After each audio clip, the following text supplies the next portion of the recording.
लाडक्या बहिणीवरच्या प्रश्नावर अजितदादा पत्रकारांवरच भडकले। लाडक्या बहिणींना 2100 रुपये देणार हा आमचा जाहीरनामा दाखवा असं अजित पवार म्हणाले। पण राष्ट्रवादीच्या जाहीरनाम्यात मात्र लाडक्या बहिणींना 2100 रुपये देण्याचा उल्लेख आहे। पाहूया।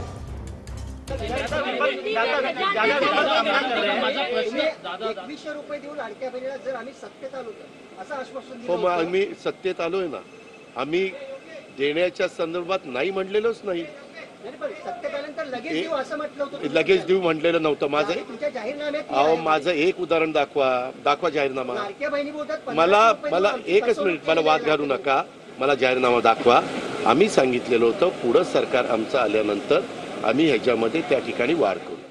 दादा ने अपना वादा पूरा नहीं किया। लाडली बहनों को जो 2100 रुपए देने वाले थे वो नहीं दिए गए। एक मिनट, किसने बताया? ये विपक्ष सवाल हाँ पूछ रहा है। सुनो, मेरा एक भी स्टेटमेंट निकालो, एक भी स्टेटमेंट कि मैंने ये वादा किया था। सध्या आम्ही लाडकी बहीण योजनेअंतर्गत दरमहा 1500 रुपये देत आहोत आणि नोव्हेंबरपर्यंत त्यांच्या खात्यामध्ये 750 रुपये जमा झालेलेच आहेत। येत्या निवडणुकीमध्ये महायुती विजयी झाल्यास या मासिक रकमेत 700 रुपयाची वाढ करणार आहोत। त्यामुळे पात्र महिलांना दर महिन्याला एकूण 2100 म्हणजे 2100 रुपये त्या ठिकाणी मिळतील।